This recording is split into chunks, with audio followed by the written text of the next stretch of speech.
A paz do Senhor Jesus Cristo a todos, aos meus amigos da fé, aos meus amigos, aos simpatizantes da fé, seja bem-vindo.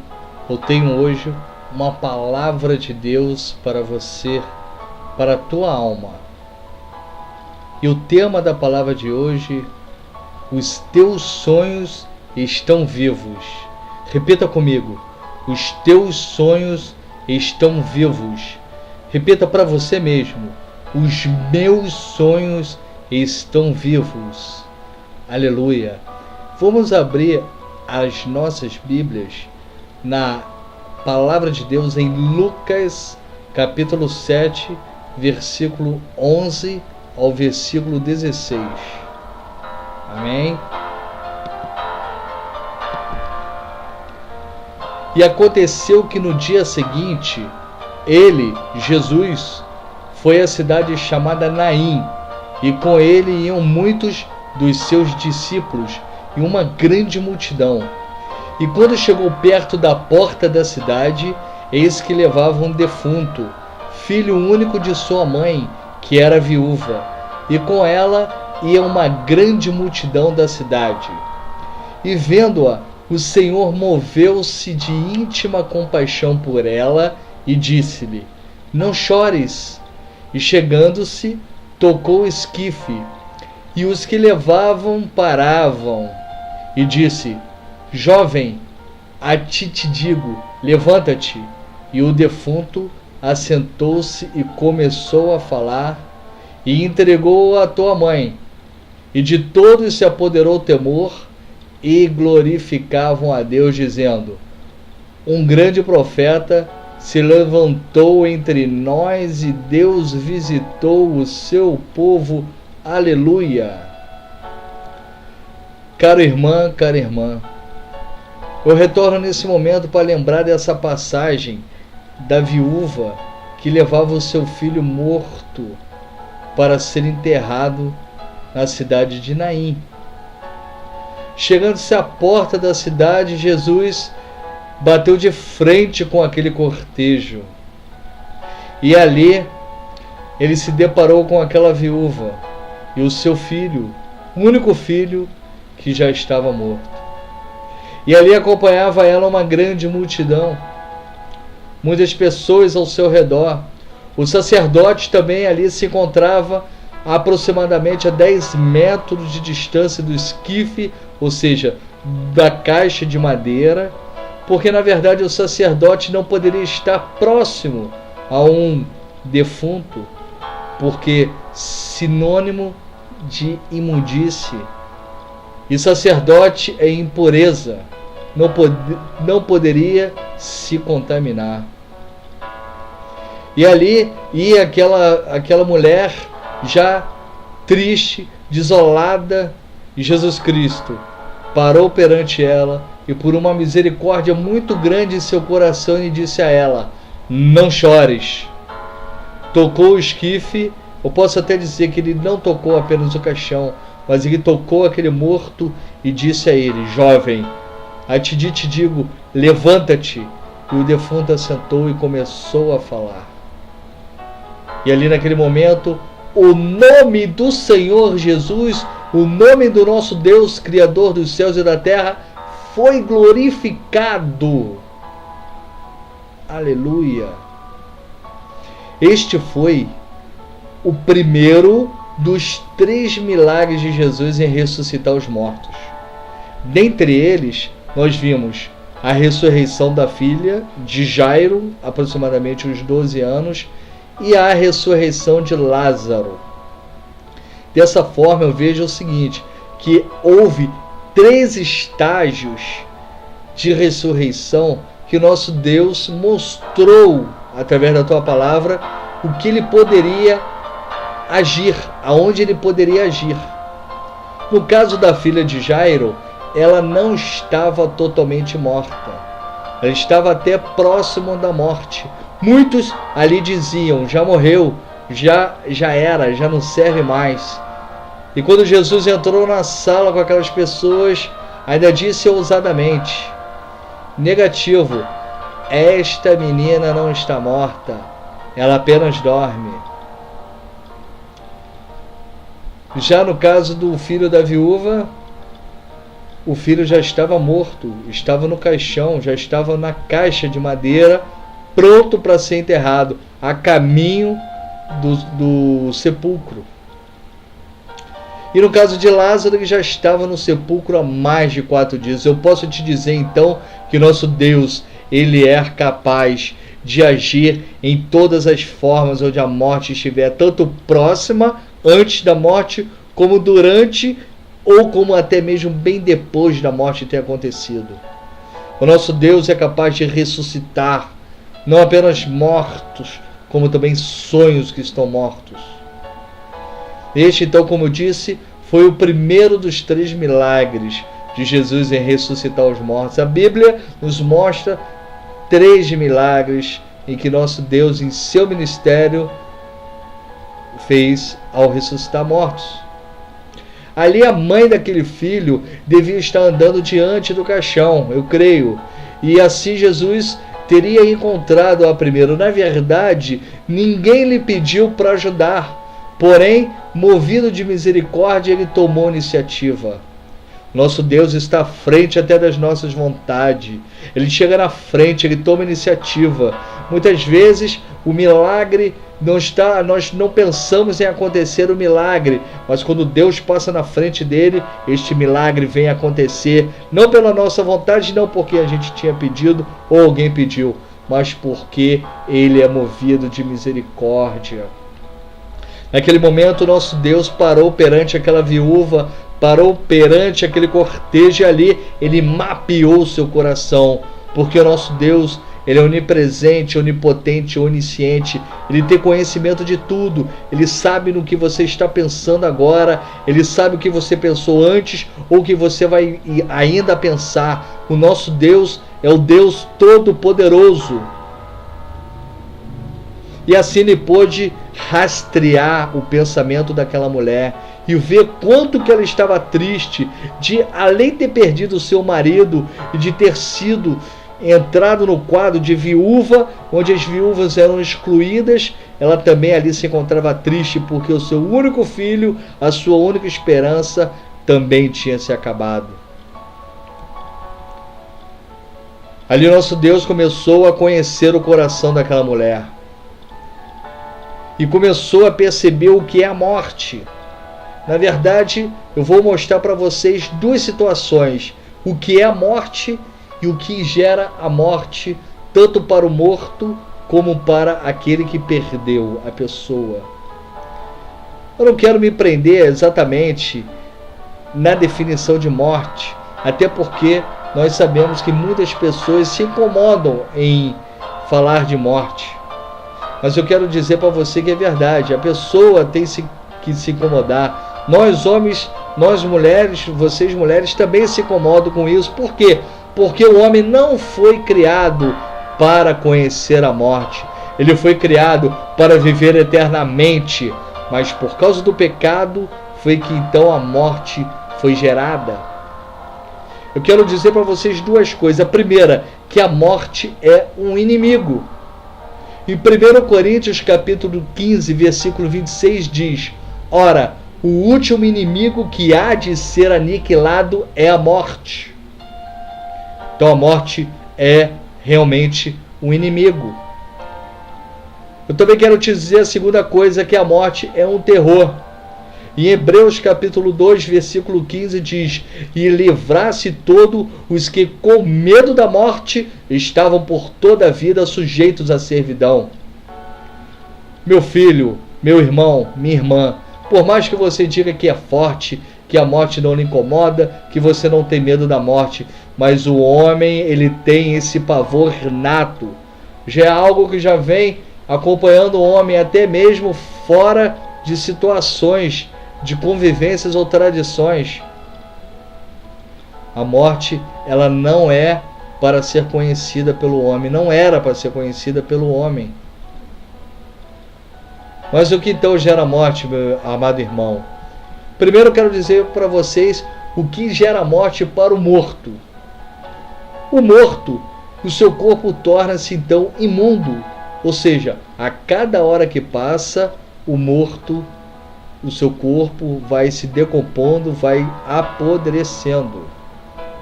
Meu amado irmão, minha amada irmã, quero te dizer o seguinte: a cada minuto que passa, a cada hora que passa, a cada segundo que passa da sua vida, mais você se aproxima da morte, querendo ou não.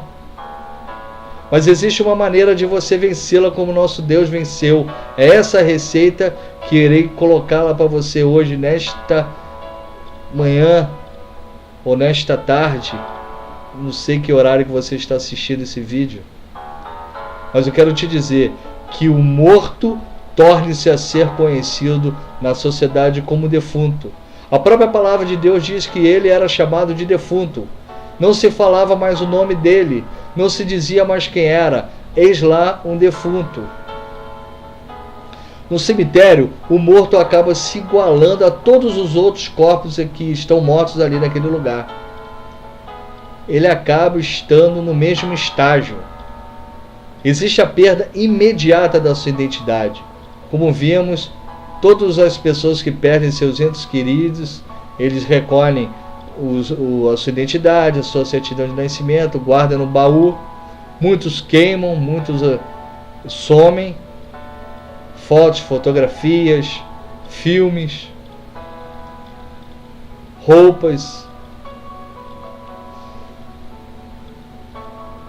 O título eleitoral da pessoa torna-se inativo, no INSS para de receber o salário.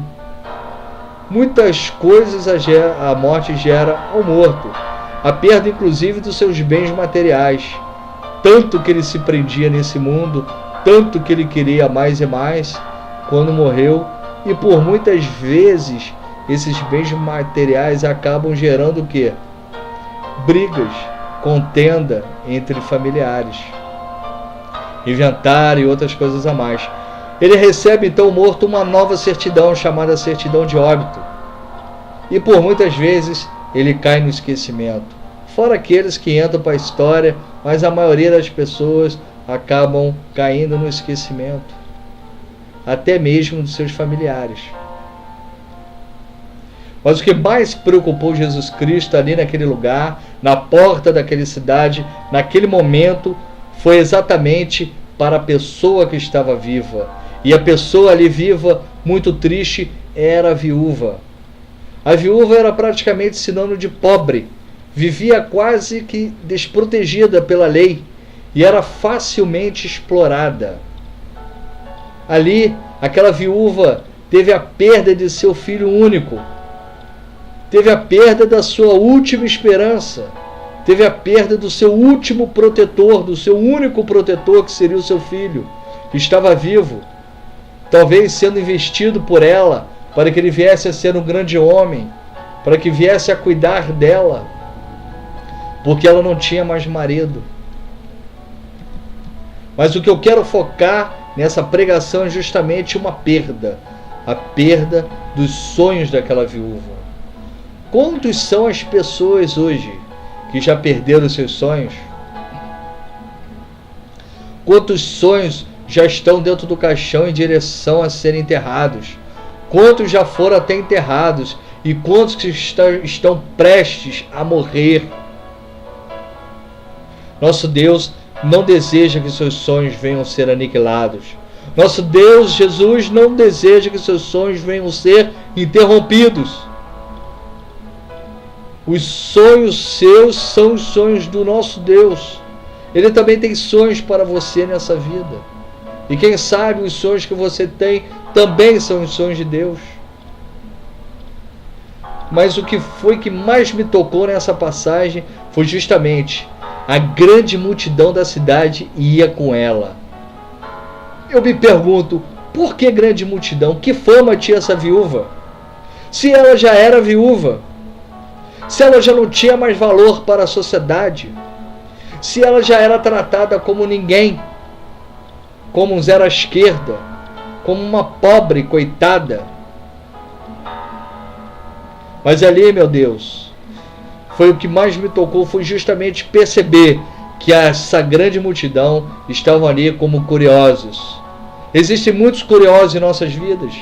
Existem muitos que estão ao redor de nossas vidas observando e dizendo que nós perdemos, que nós não temos mais jeito, de que adianta estarmos seguindo esse Deus, que Deus é esse, que não abre portas, que só fecha portas, que só encontra portas fechadas.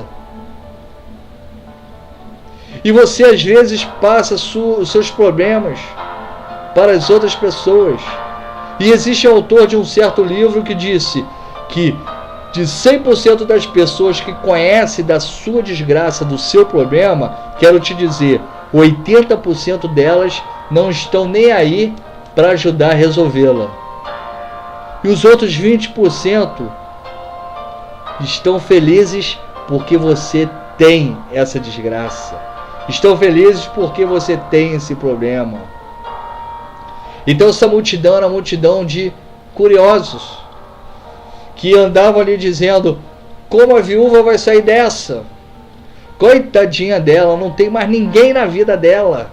Agora foi decretada então a derrota para essa pobre viúva.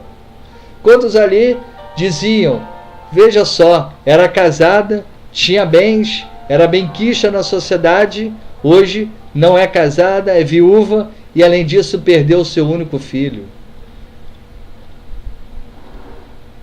Quando mostra dizer que perdeu o seu único filho, eu passo a imaginar a Jesus Cristo, que foi o único filho, que foi morto na cruz, como filho primogênito de Deus, para que viesse salvar a minha e a sua vida, para que o sangue carmesim fosse derramado naquela cruz, e esse sangue puro viesse então lavar as nossas almas, e nós hoje estarmos desfrutando da futura Jerusalém celestial que está pronta para nós.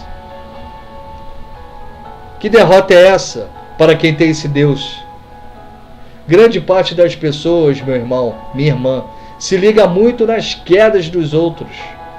Na mídia, por exemplo, você pode observar que o marketing social é o que lidera as programações. O marketing social das desgraças dos outros é que lidera as programações, é que está na mídia, é que faz ibope. As reportagens estão cheias de desgraças. Pois é isso que o povo gosta de assistir, gosta de ver. Não é comigo, é com ele. Olha lá, pobre coitado, pobre coitada. A grande verdade é que muitos gostam de assistir a derrota dos outros e ainda mais de camarote. Mas eu quero te dizer que nosso Deus não deixa isso acontecer.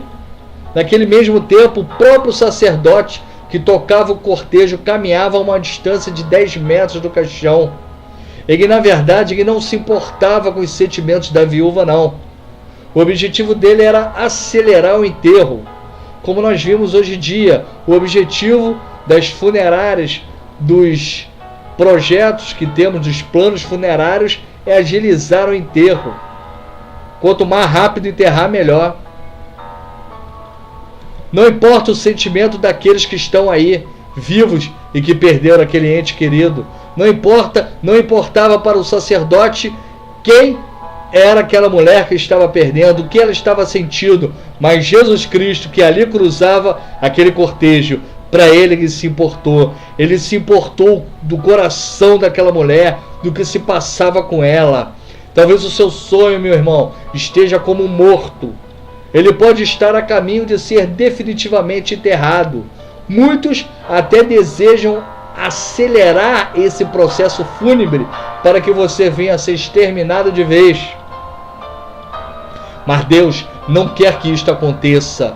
E não vai acontecer isso, porque eu profetizo em nome de Jesus que o teu sonho ele será ressuscitado. Jesus hoje aproxima-se da porta de sua cidade.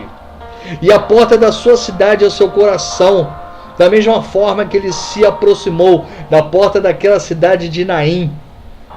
Ela subtende-se que é o seu coração.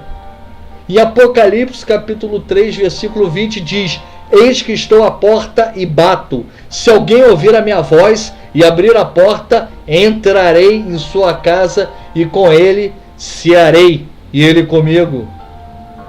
É isso que nosso Deus quer, sentar com você, cear com você, entrar no seu coração, sarar suas feridas. Uma certa vez, Senhor Jesus, às partes de Cesareia de Filipe, ele interrogou seus discípulos e perguntando: quem dizem os homens ser o Filho do Homem? E os seus discípulos, alguns levantaram e falaram: João Batista. Outros disseram: dizem ser Elias, e outros Jeremias, e até mesmo um dos profetas. Perguntou então Jesus de novo a eles: e vós, quem dizeis que eu sou? Eu creio que naquele momento os discípulos olhavam um para o outro. E Simão Pedro se levantou e respondeu: tu és o Cristo, o Filho do Deus vivo. E Jesus respondeu a ele: bem-aventurado és tu, filho de Simão Barjonas, porque tu não revelou a carne e o sangue, mas meu Pai, e que estás nos céus. Pois também eu te digo que tu és Pedro, e sobre esta pedra edificarei a minha igreja, e as portas do inferno não prevalecerão contra ela. E eu te darei as chaves do reino dos céus, e tudo que ligares na terra será ligado nos céus, e tudo que desligares na terra será desligado nos céus.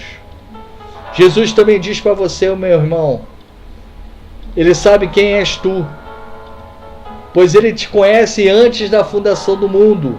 E Ele te diz da mesma forma que disse para Pedro, que Ele te conhece, Ele sabe quem tu és, e sobre você Ele edificará a sua igreja, e as portas do inferno não vão prevalecer contra ela.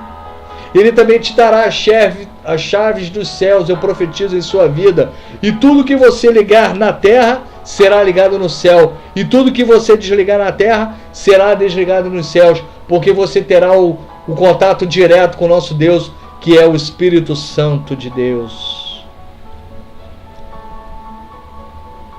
Mas você fala para mim: você não conhece o meu sofrimento, você não sabe o que eu estou passando, o quanto eu esperei por Deus. Há anos eu estou nesse caminho, nada mudou para mim.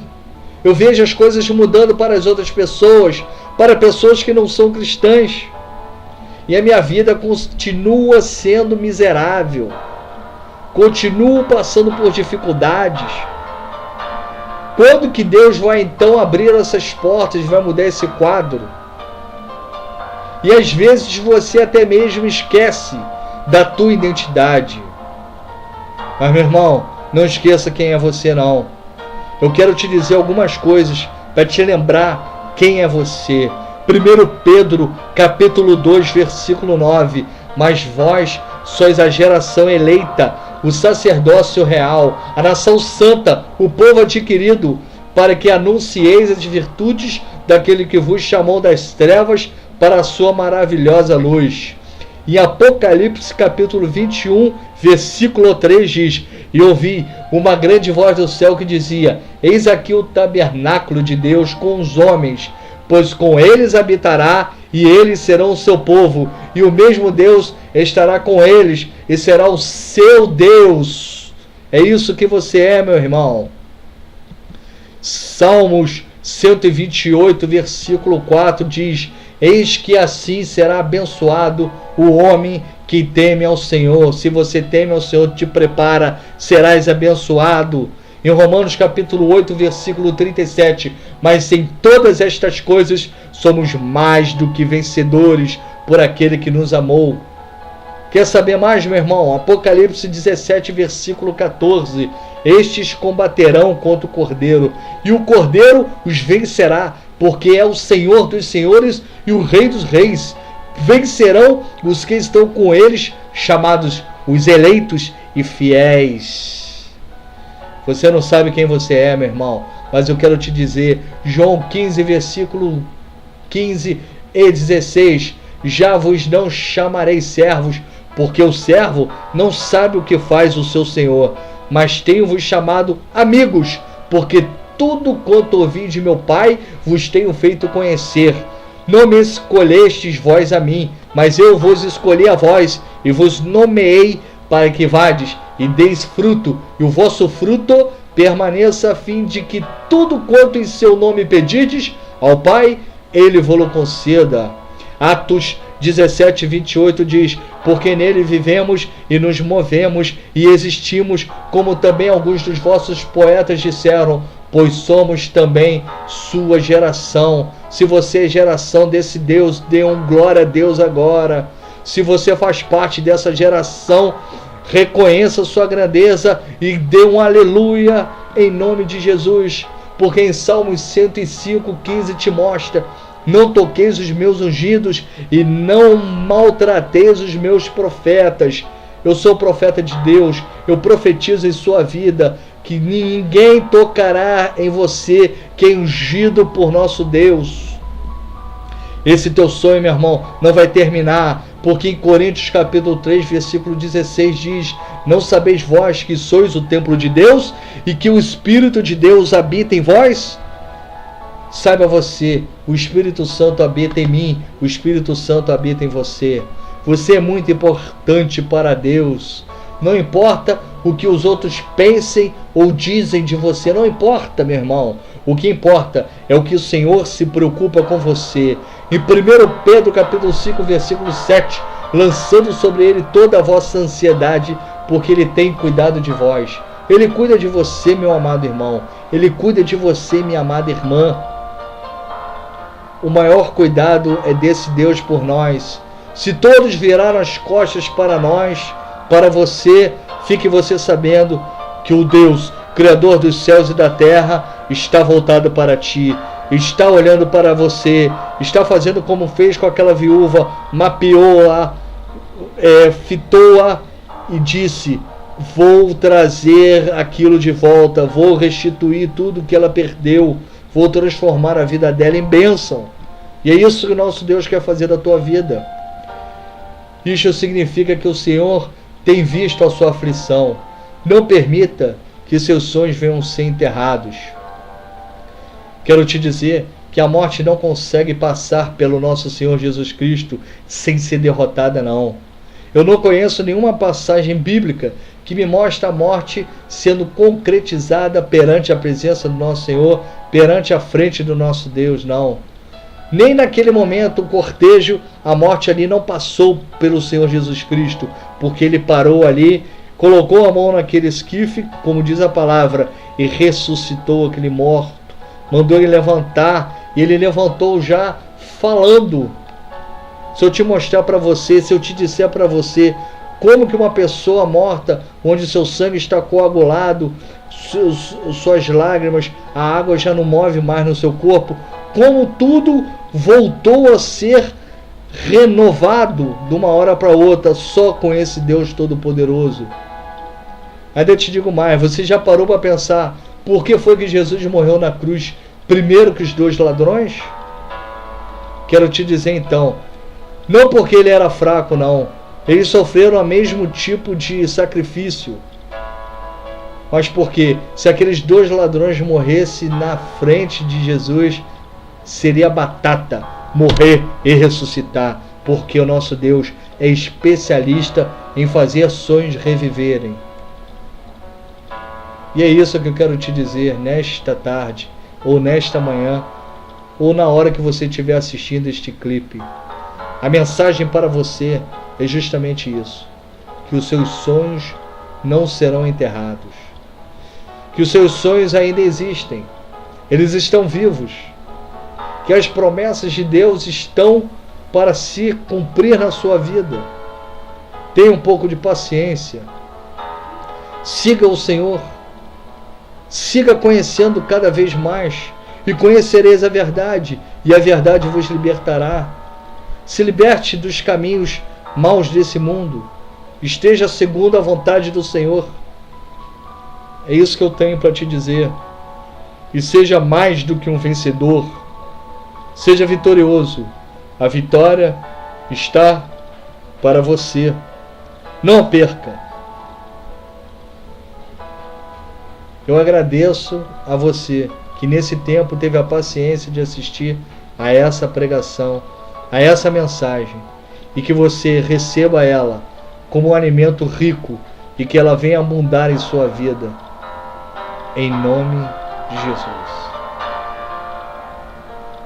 Amém e amém.